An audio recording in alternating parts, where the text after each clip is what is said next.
Hi, it's Fiestaro. Hello, Virgo. Okay, Virgo placements. This is your general and love reading ngayong December. Okay? So, yeah, syempre, before tayo mag-start, kung hindi ka pa nakakapag-subscribe, please do subscribe and hit the notification bell para lagi po tayo maging updated sa mga mangyayari pa lang. Okay, and yes, kung meron pong tanong pagdating sa private reading, sa ating mga protection from evil eye, kay granter, kay love bracelet, kay cord cutting, yan. Okay, so yeah, just message me. Okay, and syempre, yeah, kung kayo ay interesado na magpa-reading kay Perception of Light, yeah, just message lang po sa kanya pong FB page. And sa mga naghahanap ng healer, yan, kay Kuya Dingsi tayo magme-message. Okay? Okay, so kung hindi nyo makita, magtanong na lang po kayo para ibibigay namin yung link. Okay? Nung kanilang FB pages. Okay, so let's start. Virgo. Okay, Virgo placements. Sun, Moon, Rising, Venus, and the North Node. In general, ano bang meron ngayong December pagdating sa inyo, mga Virgo? Let's see, anong energy meron ngayong December for you, Virgo? Oh, the Five of Wands. There's challenges. Okay? I don't know kung ano to. What's with this Five of Wands? The Ace of Wands. Challenges. Some of you, merong opportunity na paparating. Okay? Pero, andun yung i-reject. Yeah, see? There's challenge na pwedeng hindi tatanggapin. Yung iba sa inyo, nakakuha ko dito ng sabihin nating one night stand. Mga ganong energy. So, that's specific. This is energy of make-up sex rin for some of you. Make-up sex. Okay, by December. Yeah. Pwedeng may makikipagbalikan and then chuk-chak Chinese muna and then yun, magiging okay na. Parang ganon yung energy. Okay? Chuk-chak Chinese daw. Okay, tingnan natin. Iba sa inyo ha, may kauntian pong parang tawag dyan, pagdating sa travel, okay? May kaunti ang delay. Iba sa inyo, if you're going to travel, okay, and meron kayong mga sariling sasakyan, mas maganda na maging handa. Oo, maging handa kasi baka mamaya maflatan, mga ganong bagay ba. Okay, there's this issue pagdating sa travel. Okay, so there, mga specific po yun. Okay, so what else for you, Virgo placements? Okay, Hierophant. What's with that? That's commitments. Temperance. Somebody's waiting for a commitment. Kung meron kayong hinihintay, something about commitments, responsibilities, or something na pwedeng sila yung gagawa ng action from you, or meron kayong hinihintay lang talaga. Okay, some of you, this is like legal issues or legal actions. Okay? May chance na mabibigyan ng kasagutan by December, kung ano man to. Okay? Somebody is willing to wait. Yeah, the Hermit. Energy yun ng parang pagkakaroon ng enlightenment, like that. Realizations. Okay? Pwedeng ikaw, naghihintay ka ng kasagutan from a Sagittarius or Taurus. Okay? Somebody is waiting na magkaroon ng connection with you. Okay. Excuse me. So, what else? Virgo, the Nine of Cups in reversed. What's that? The Nine of Wands in reversed.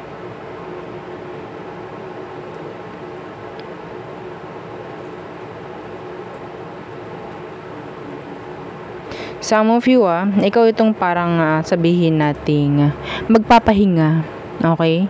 Magpapahinga or maybe kailangan mong magpahinga. Okay? In general, kung ano man, emosyon mo, physical, okay? Sa pag-iisip, parang may kailangan ka munang i-pause or kailangan mo na, okay, stop muna. Parang ganun. Kasi nakakapagod. Yeah. Yeah, the Four of Swords, Universe. Yung iba sa inyo, makakaalis-alis ng kauntian sa stress by December. Bakit ngayon? Bakit December pa? Bakit hindi pa ngayon? O, diba? Yeah. Okay. What's with this Nine of Cups in reversed? Yeah, the Hanged Man. Yeah, this is energy of resting. Okay? Not taking actions. Yeah, the Eight of Wands in reversed. So, nakakuha ko ng energy dito ng leave. Okay? Vacation leave. O, may mga ganyang bagay-bagay. Okay? Meron dito talagang magli-leave ng bongga by December. Oo. Okay? May iba sa inyo, ha? Merong energy dito na sobrang, sabihin natin pwedeng Pisces, water sign, or fire sign. Ang parang nalulumbay. I don't know why. Something or someone will get caught. There's these secrets na pwedeng ma-reveal by December. Or I think sabihin natin energy ng surprise. There's this energy of a surprise na pwedeng mangyari by December. Okay?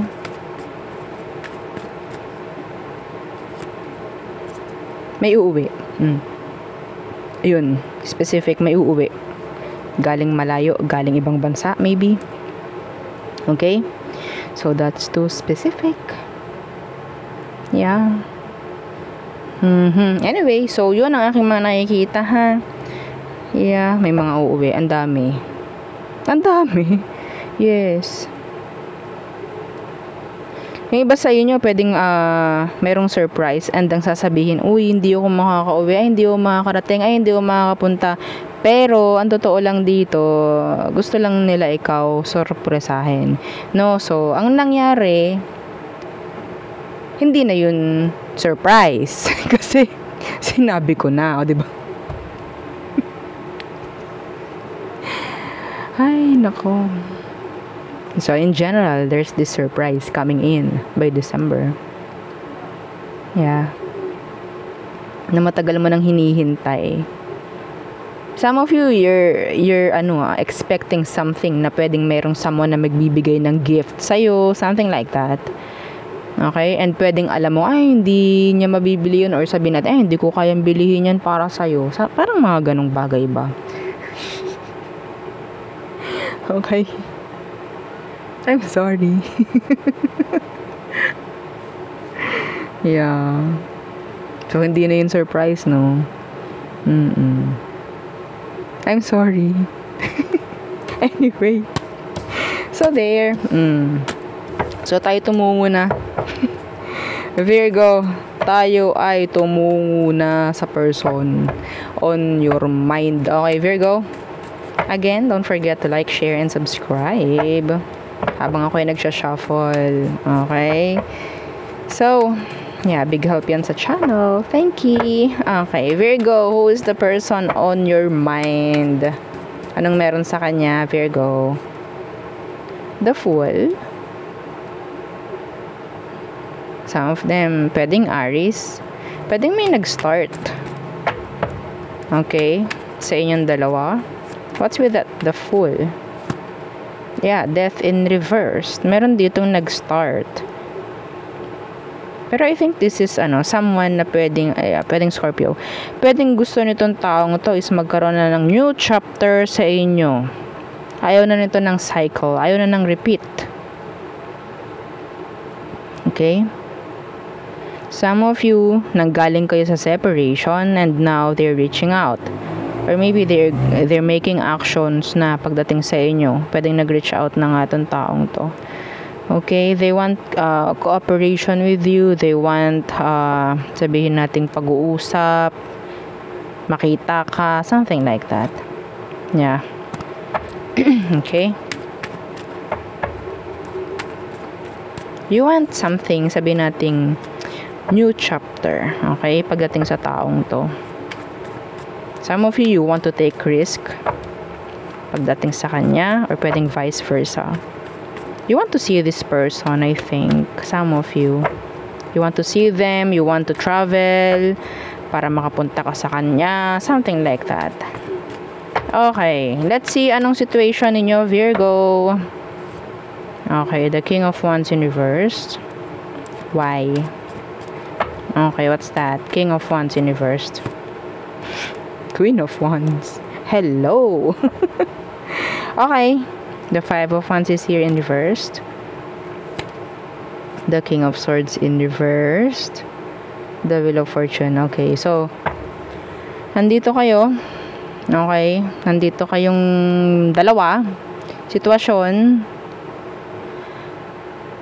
Ang dami namang ano dito, passion, ang dami namang attraction, ang dami namang lust. Okay, pwedeng sabihin lang natin is passion. Okay, somebody, pagdating sa situation, is, sabihin nating, they want this. Okay? Gusto nila itong sitwasyon na meron kayo sa ngayon. Pero nandun yung parang, sabihin nating, sumisilip-silip na issue. Okay? Na pwedeng, sabihin nating parang nanggaling sa past. Yeah. Nanggaling sa past. Still. Yeah, the King of Swords in reverse. Andito yung parang takot rin. Baka mamaya may mangyari na naman ganun or whatsoever. Baka mangyari na naman sa amin is a repeat or something like, yeah. Okay? Yes, kasi gusto na kung anong meron sa ngayon, pero nandun pa rin yung hindi pa rin maiwasang isipin, no? Yung baka ganito, mangyari sa amin na naman mamaya, baka ganyan, ganito. Just be confident. Kailangan lang na maging confident kayong dalawa. Okay? Sa sitwasyon. Isang tabi nyo na lang muna. Isang tabi nyo or alisin nyo na lang. Mas maganda. Kung ano man yung mga nangyari sa past. Yeah, start over. The Fool. Okay? Ito yung unang-unang card sa tarot. This is start. Having a fresh, new start. Okay? So, let's see. Ano bang emosyon ito for you, Virgo? What is there? True emotion, like deep down. The Two of Pentacles in reverse. Feeling nila, hindi sila ganun ka-importante. Okay? Like, kaya mo silang i-drop anytime. So, yes. Okay, what's with that? Two of Pentacles in reverse. Yeah, the Six of Pentacles in reverse. Pakiramdam nito, kailangan niyang gawin lahat.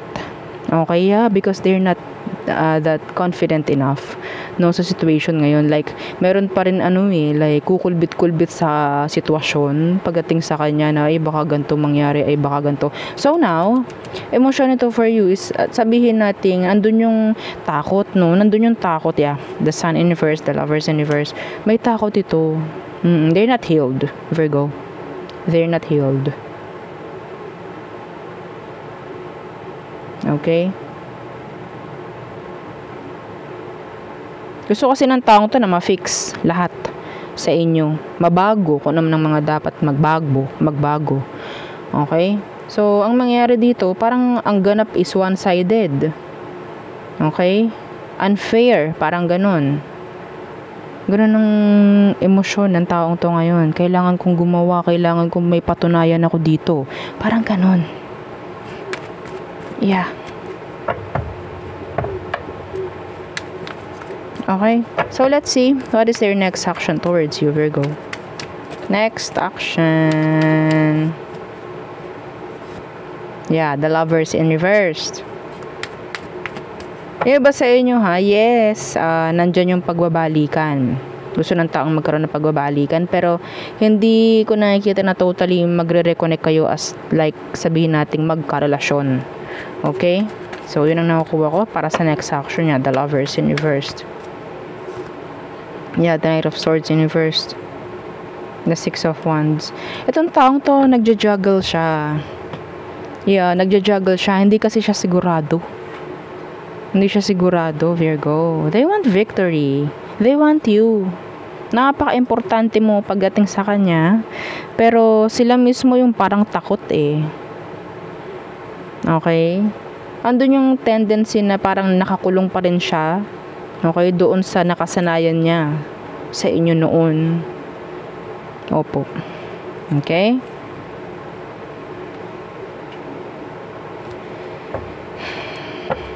Anyway, so may chance na pwedeng sabutahihin niya. Okay?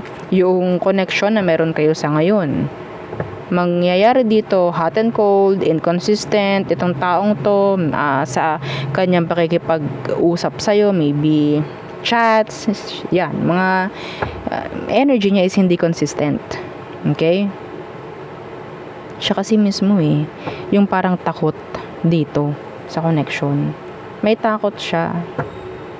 Hindi siya ganun kasigurado. Hindi siya ganun ka-confident pagdating dito sa connection na to.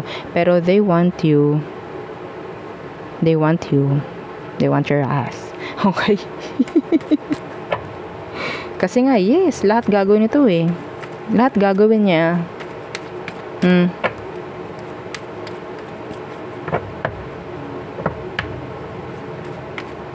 Let's see. Tingin nito hindi kayo pareho ng goal na gusto nyo sa mga gustong mangyari dito sa inyong connection. Yun ang tingin niya. Okay? Yeah, the Moon in reverse, the Four of Wands. Yeah, they want something na maganda dito sa connection. So, anong advice / outcome ninyo, Virgo? Okay, the Queen of Swords. What's with that? Okay, the King of Pentacles. This is sabihin nating sincere. Okay, ito na yung parang tutungtong na dapat sa seryosohan. Okay? Enough with the immaturity.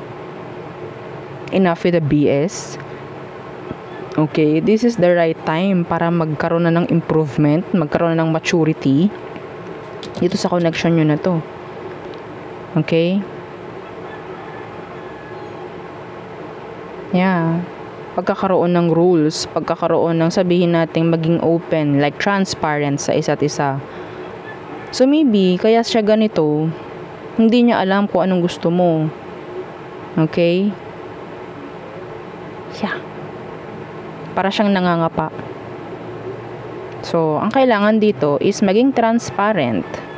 Okay? Pero, syempre, hindi mo kailangan pakita talaga ng sabihin nating emosyon, kung emosyon.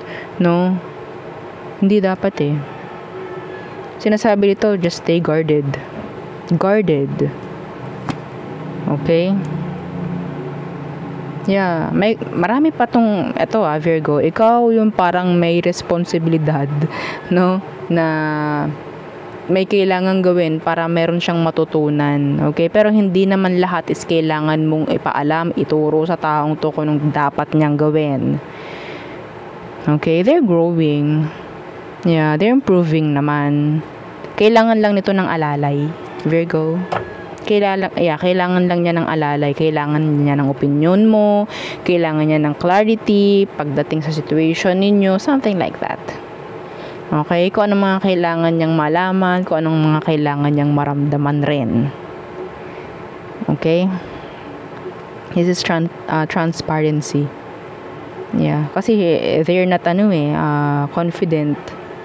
Okay? Yes, gusto nila magkaroon ng new beginning with you. Ayaw nila ng another repeat or cycles with you. They just want, sabihin natin, a new chapter.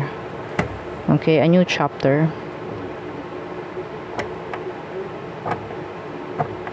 Inconsistent talaga ang nakikita ko sa kanya kasi they're not sure. So you have to let them know kung ano ba yung emosyon or sabihin nating plano, okay? Intention mo sa taong to. Okay? Pero yeah, just stay guarded. Stay guarded hanggat maaari. Okay? Kailangan ka niya actually. Kailangan ka ng taong to para mag-grow pa rin siya. Yeah. Set aside muna the emotions. Okay? The King of Cups in reverse. Magkakaroon to ng magandang victory. Magandang outcome. Magandang result if ever. Okay? So there. Yeah. Okay. So, tayo tumungo na sa all signs for you, Virgo. Okay.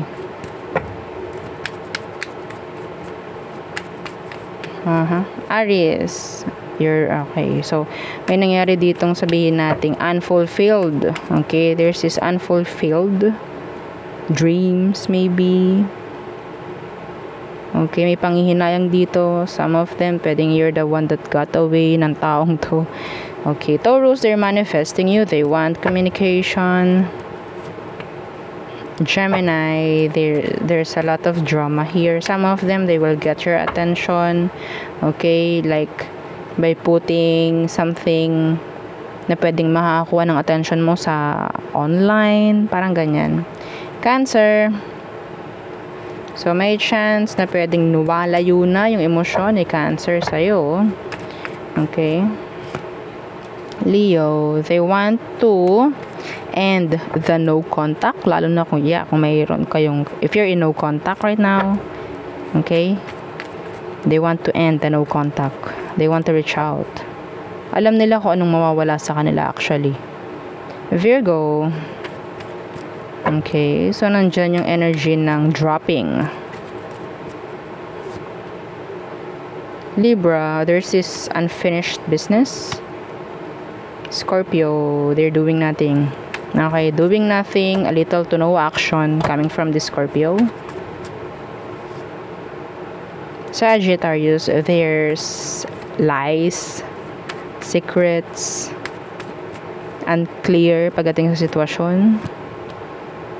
Okay. Capricorn, they're not going anywhere. They're choosing to stay if ever. Aqua, so may chance na parang merong nangyaring fallout or panghihinayang or may nasayang dito. Pisces, they're stuck. They're stuck. Okay? Oops. Yeah, something na pwedeng sabihin natin you're in a cycle with this Pisces. Okay, so there, yun ang aking reading for you, Virgo placements. Again, please don't forget to like, share, and subscribe, and follow our FB page. Thank you. Bye!